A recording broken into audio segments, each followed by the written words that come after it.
Good evening. From President Obama's hometown of Chicago,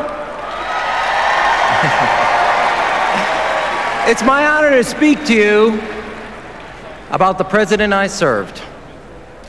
I want to tell you what I saw up close while serving our president in a time of crisis, about the values he leans on and the voices he listens to.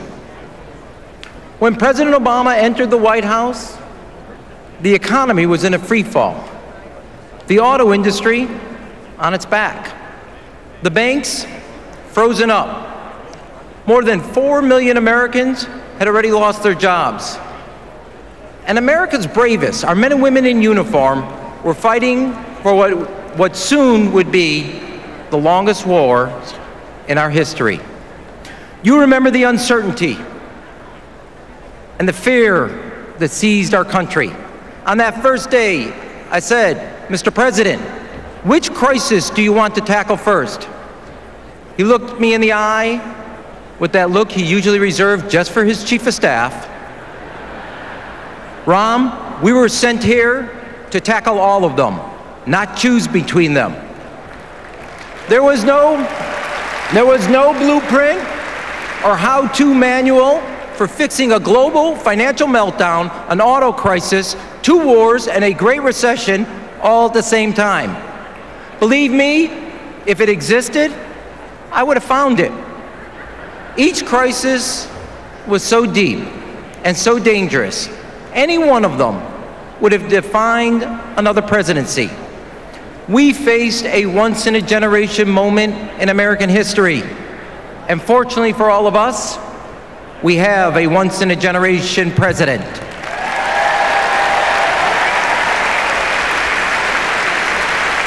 And in those uncharted waters, I saw where the president finds his North Star.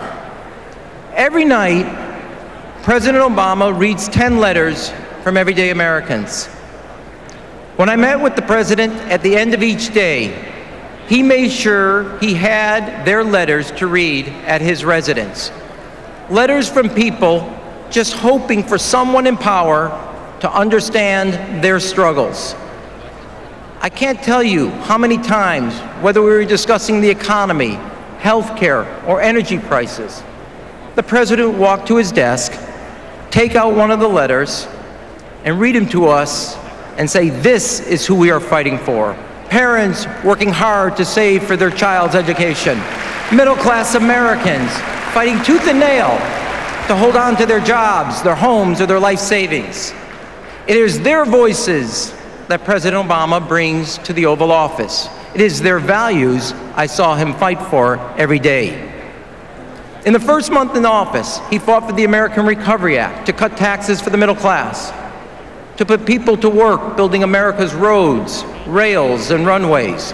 And today, our economy has gone from losing 800,000 jobs a month to adding 4.5 million private sector jobs in the last 29 months. Banks are slowly but surely lending again, and never again will taxpayers foot the bill for Wall Street's excesses. In case we forgot, that was the change we believed in, that was the change we fought for, that was the change President Obama delivered. President Obama took office knowing full well that for the last century, presidents had tried to reform our healthcare system. Today, because of President Obama's courage, kids can stay on their parents' plan until they're 26.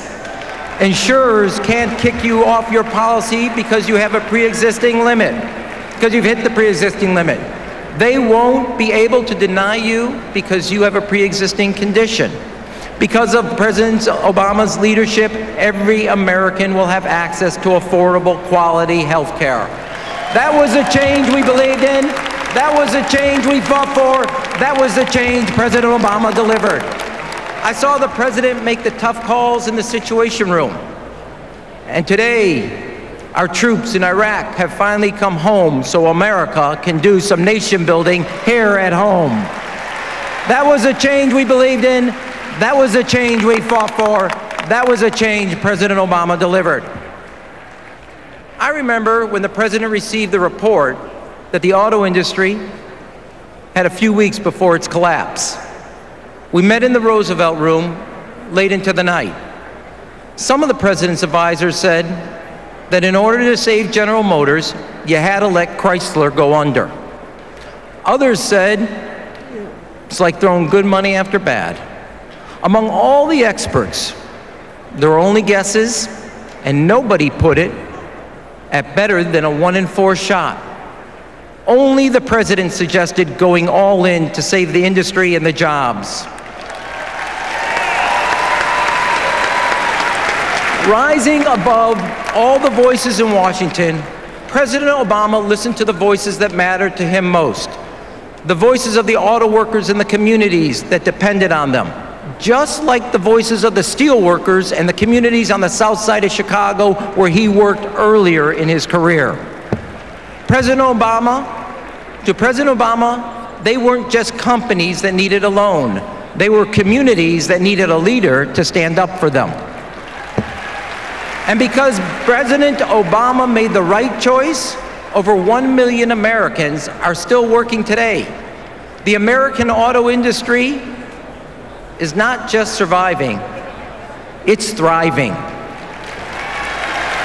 Where Mitt Romney was willing to turn his back on Akron, Dayton, and Toledo, Ohio, the president said, "I've got your back." That was the change we believed in.